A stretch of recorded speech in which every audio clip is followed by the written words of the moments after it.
for? I'm being spontaneous or random as hell. Ace Ventura: Pet Detective was my first time hearing the Mission Impossible theme. It came out in '94, 2 years before Mission Impossible. Ace Ventura was my first time seeing Jim Carrey.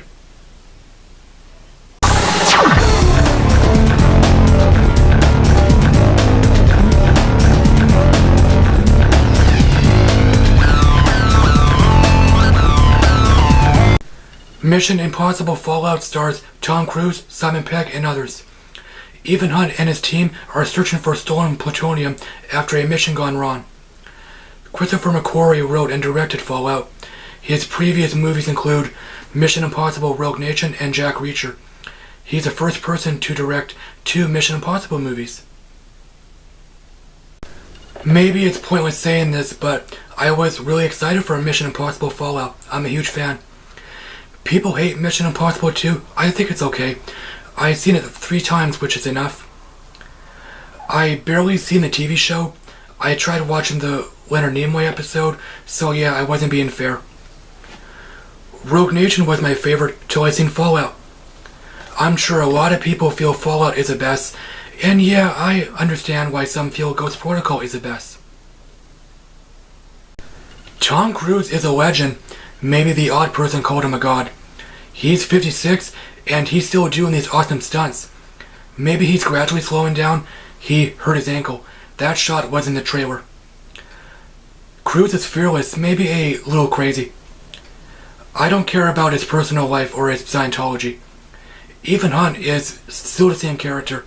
His skills are really tested. Simon Pegg is a likable actor. Not only is he a good comedic actor, he's also a good dramatic actor. I love Hot Fuzz, by the way. He joined the franchise in the 3rd movie. Benji is still the comic relief, and he has more to do than hacking into stuff. Rebecca Ferguson is still good. Eo First is still working for MI6.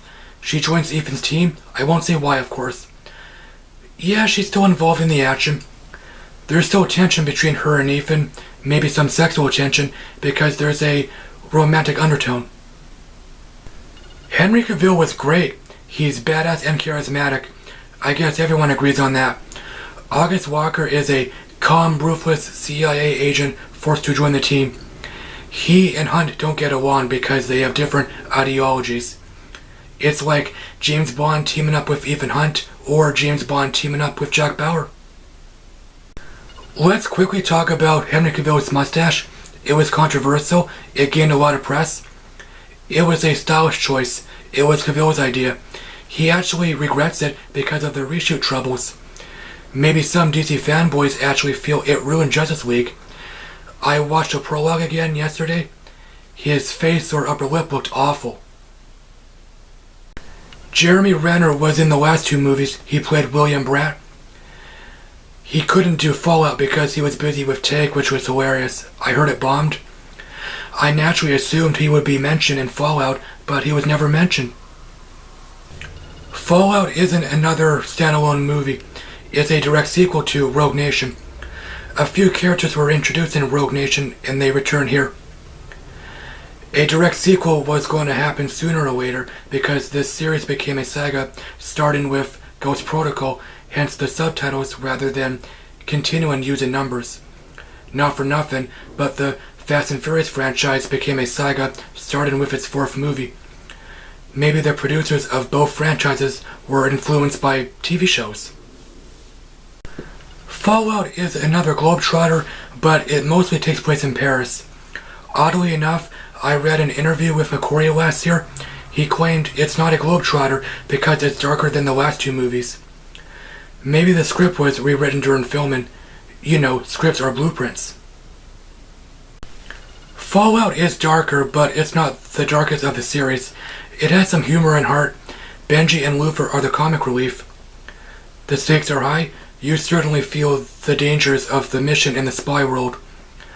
Yeah, Fallout's intense, but I never grip my armrests. Ghost Protocol is one of the few movies I've seen in IMAX. AVX is good enough for me. While I was watching the tower scene, I gripped my right armrest and my palm got sweaty. Fallout has a typical action movie storyline or premise, but it was enhanced or well executed. It's not a simple storyline, it's smart and complex. It has some twists, so you're not really sure where it's going. Like the first movie, you have to pay attention or you'll feel lost. The action scenes are great. They're over the top, but not extremely, of course. The fight scenes are brutal. You feel every punch. The motorcycle chase was great. You could call it sensory overload. The helicopter chase was unique. I guess 70% of it was done for real. Mission Impossible Fallout gets an A. It's my favorite of the franchise. I'm sure a lot of people feel that way. Critics compared it to Mad Max Fury Road and Dark Knight. It's a kick-ass action movie. Tom Cruise is 56 and he's still doing awesome stunts. It's a smart spy thriller. You have to pay attention or you'll feel lost. The cast was good, mainly Tom Cruise and Henry Cavill. Maybe it's a little overlong. I never felt bored. Thanks, as always, for watching, guys. My Twitter link is down below. Let me know what you think of Mission Impossible Fallout. Did you like it or hate it? Which is your favorite? Henry Cavill auditioned for James Bond back in 2004. I didn't like Man from U.N.C.L.E., but I can see him as Bond. Stay tuned for my Mission Impossible ranking vlog. I'll talk to you later. Alrighty then.